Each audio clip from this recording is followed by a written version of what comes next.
Hello my YouTube family, welcome back to my channel Shweta Rajput versatile. कैसे हैं आप लोग? आज आप लोगों को मैं एक ऐसी कहानी सुनाने जा रही हूँ जिसे आप लोगों ने कभी ना कभी ज़रूर सुनी होगी। आई होप आप लोग इस कहानी को ज़रूर सुनेंगे और मुझे अप्रिशिएट ज़रूर करेंगे। तो चलिए कहानी सुनते हैं। ये बेहद पुरानी बात है। एक राज्य की रानी सर्दियों के समय खिड़की के पास बैठकर कुछ सिल रही थी। अचानक सुई उसकी उंगली में चुभ गई और रानी के रक्त का कतरा पास की बर्फ पर जा गिरा। इस घटना को देख रानी के मन में एक ख्याल आया कि काश मेरी एक बेटी होती जिसका रंग इस बर्फ की तरह सफ़ेद होता। उसका होंठ रक्त के कतरे से भी लाल होते और बाल काली घटाओं से होते। कुछ समय के बाद रानी की बेटी हुई और वो वैसी ही थी जैसी उसने सोचा था, जैसी उन्होंने कल्पना की थी। इसीलिए उसका नाम रखा गया स्नो वाइट। कुछ समय बाद रानी की मृत्यु हो गई और समय बीतने के बाद राजा ने दूसरी शादी कर ली। वो नई रानी भी बेनतहा खूबसूरत थी।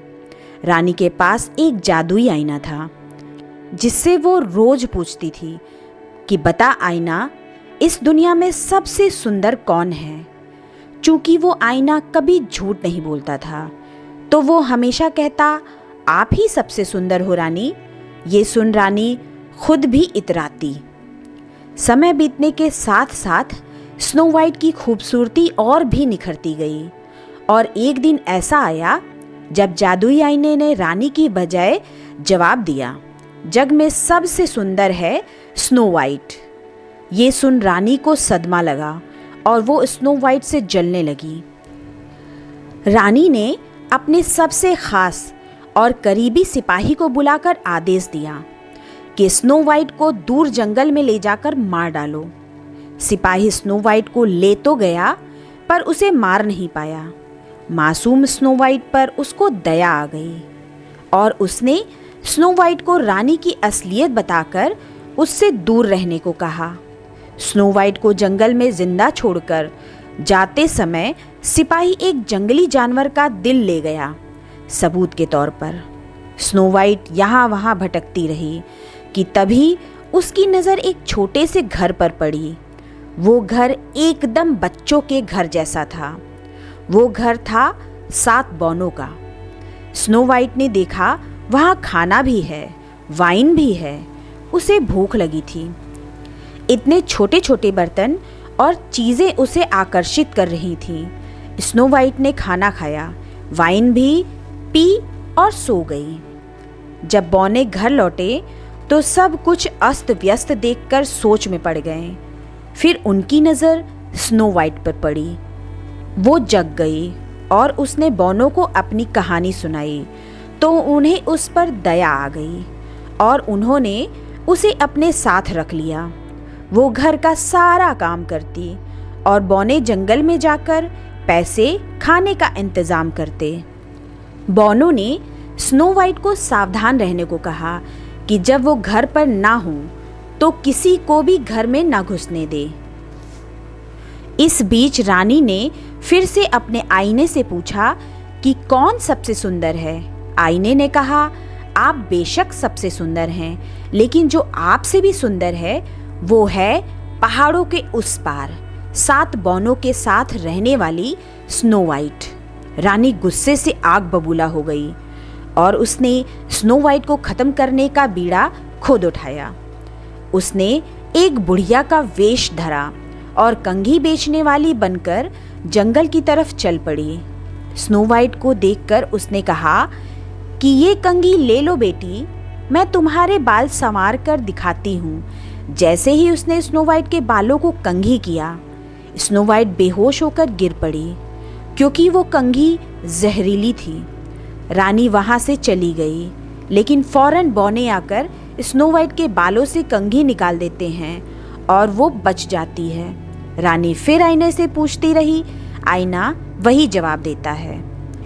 रानी फिर किसान की बूढ़ी बीवी का वेश बदलकर जाती है। वो अपनी टोकरी में जहरीले सेब लेकर जाती है।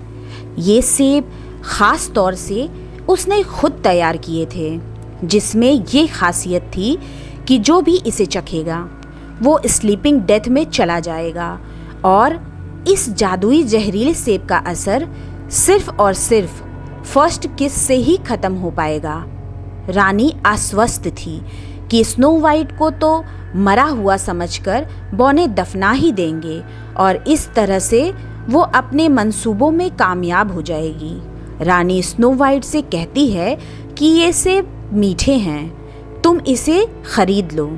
स्नो वाइट इस बार सतर्क थी, उसने दरवाज़ा नहीं खोला, लेकिन वो बार बार आग्रह करने लगी। फिर उसने एक सेब के 2 टुकड़े किए, जिसका एक टुकड़ा जहरीला नहीं था और दूसरा था। रानी ने सादा वाला टुकड़ा खाकर कहा कि देखा, इतना रसीला सेब है। मैं भी लालच नहीं रोक पा रही। स्नो वाइट को लगा ये सच कह रही है।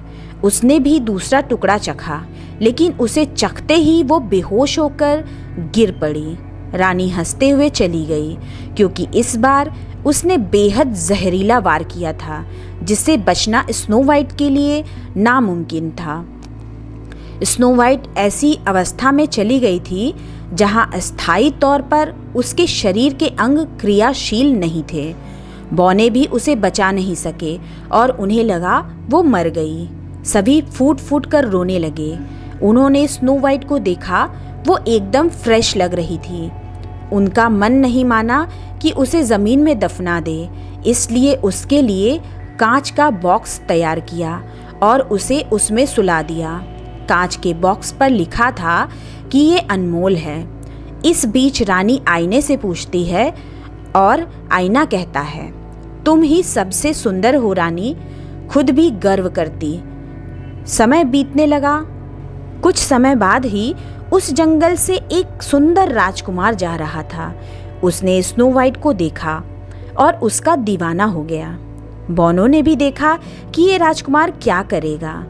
राजकुमार बेहद दुखी था कि जिस लड़की से मुझे प्यार हुआ वो तो जिंदा ही नहीं है।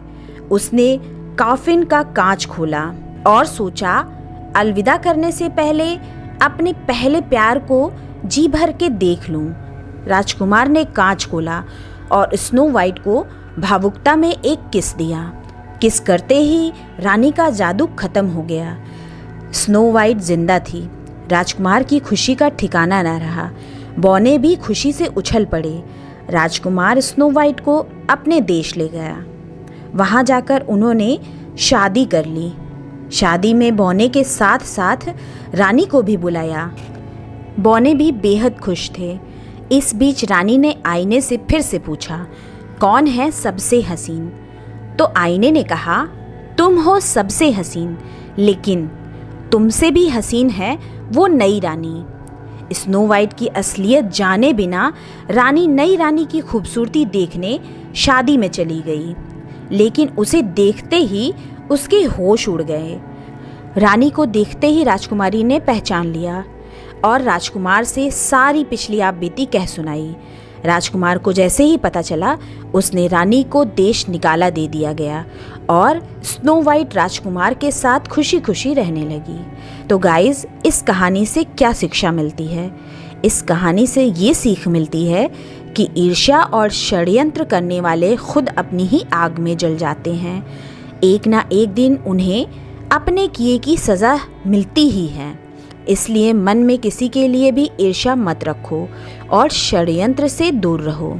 आपको ये कहानी कैसी लगी हमें अपने कमेंट बॉक्स में कमेंट करके ज़रूर बताएं, और अगर कहानी अच्छी लगे तो लाइक शेयर कमेंट्स करना बिल्कुल ना भूलें। अपने फेसबुक व्हाट्सएप इंस्टाग्राम पे शेयर ज़रूर करें। तो मिलते हैं नेक्स्ट वीडियो में।